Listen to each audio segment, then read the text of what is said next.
I had a man bring a gun into my store today, and I don't sell guns. So as soon as I saw it, I immediately got nervous until it come around the corner and I realized that like an 80-year-old 5'3" man was holding this gun. He walked right up to the counter where I was standing at, and he threw that gun up on the counter. He said, "Mr. Russian, I know you've been looking for one of these guns." I know. As soon as he said it on the counter, I knew what kind of gun it was, because I guess he watches my videos, because I've mentioned it multiple times. The only gun that I'm missing out of my Browning A5 Belgian-made collection is the Sweet 16, and that is exactly what's currently sitting on my counter in my store. I told him, I said, "Buddy, I don't sell guns." He goes, "I understand that, Mr. Rushing, but I know you've been looking for this gun, and I'm hoping that you would make a deal with me. You see, Mr. Rushing, this was my daddy's gun. He gave it to me, and my grandson has gotten really into hunting, but he doesn't have the proper jackets and base layers and warm clothing and stuff in order to weather the storm out there. And I don't make a whole bunch of money no more. I make just enough for me and my wife to live on. And my grandson doesn't have a dad. His father's, the guy told me, he said his father's running around here somewhere, but as far as having a dad, he ain't no dad to that boy." I said, "Well, how can I help you, sir?" He said, "Well, I'm hoping, because you've been looking for this gun for years and I have one, that maybe we could work out some kind of a deal where I could give you my daddy's gun, and in return I could get some stuff from my grandson to go hunting with."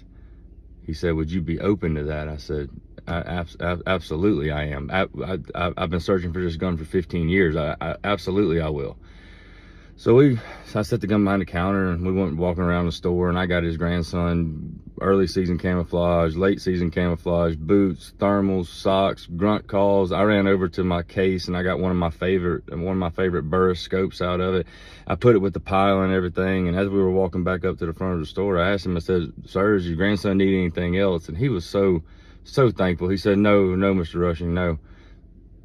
This is more than I ever could have imagined. Are you sure?" I said, "Yeah, man, look, this is for your grandson. This is fine." And we came back up to the counter, and like I said, I had already set the gun behind the counter in order to like walk around the store with him and whatnot.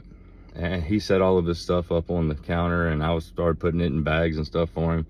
And he pulled out a piece of paper out of his pocket, and it was a bill of sale that he already had drawn up. Like, it had his name, the serial number, the model of the gun, who he was selling it to. He already signed it. The only thing left to do was just for me to sign it.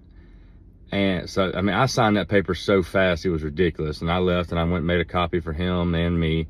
And I gave him one back and everything. And I handed him the bags and I said, "Thank you, sir." He goes, "No, buddy, thank you." And he made it about 2 steps toward the door, and he stopped. And he turned around and looked at me. He said, "Mr. Rushing, would it be okay if I held my daddy's gun one more time?"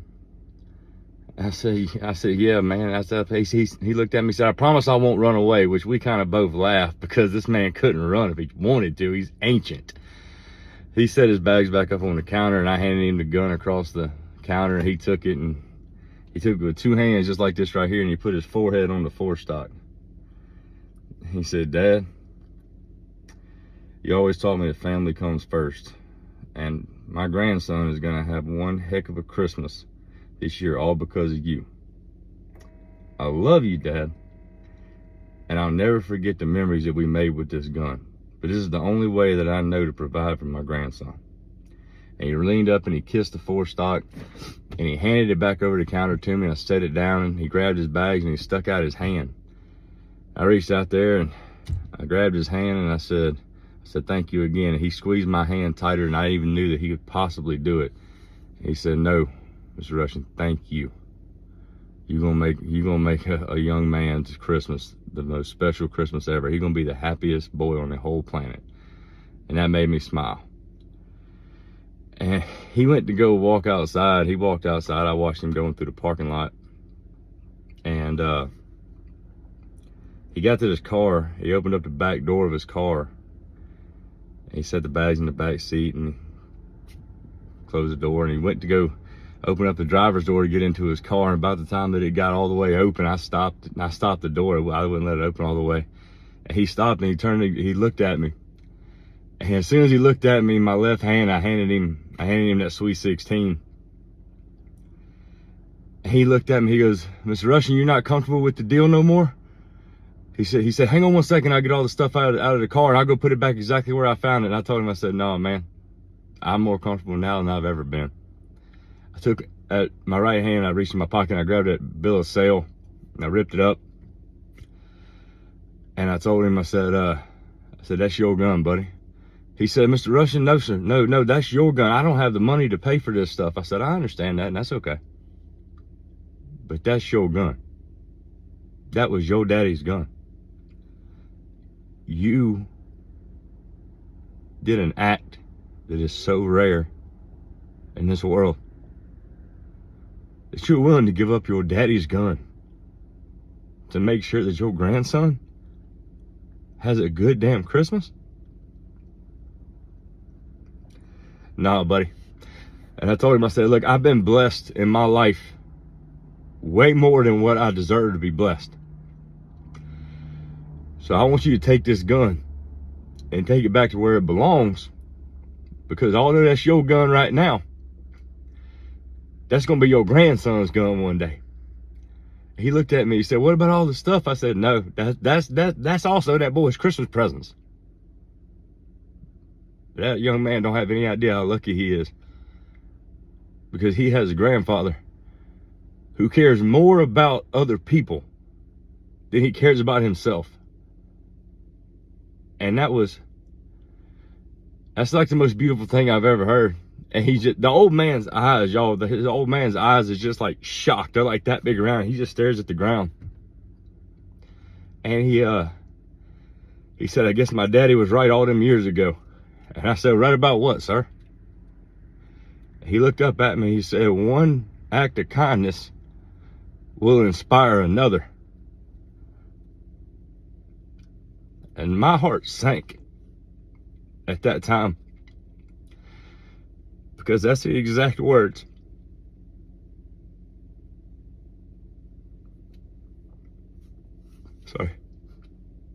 that's the exact words that my daddy used to tell me.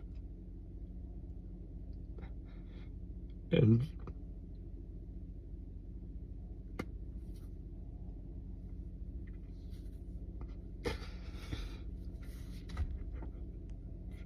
just for a minute, I felt him.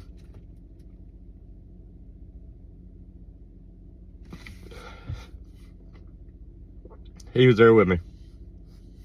He was there with me in that moment. He's passed on now, but he still shows up from time to time. I looked at that old man and he started tearing up, and I did too. I gave him a hug and I told him, I said, "Merry Christmas, buddy. You deserve to have something nice done for you too." That is, I tell you this story not to gloat or tell you about something that I did nice for somebody. It wasn't that. It was kind of humbling, and I'm sorry I'm rambling, but it's kind of humbling that that man had it figured out. He was willing to give up his prized possession for his grandson, because he knew that that gun was no longer his prized possession. His grandson was. And that's something we could all really take into account. Family. That's our most prized possession. I get my Sweet 16 one day, but that one is where it belongs. Happy Thanksgiving, everybody. And if I don't see or talk to you before Christmas, have yourself a damn Merry Christmas. Shit.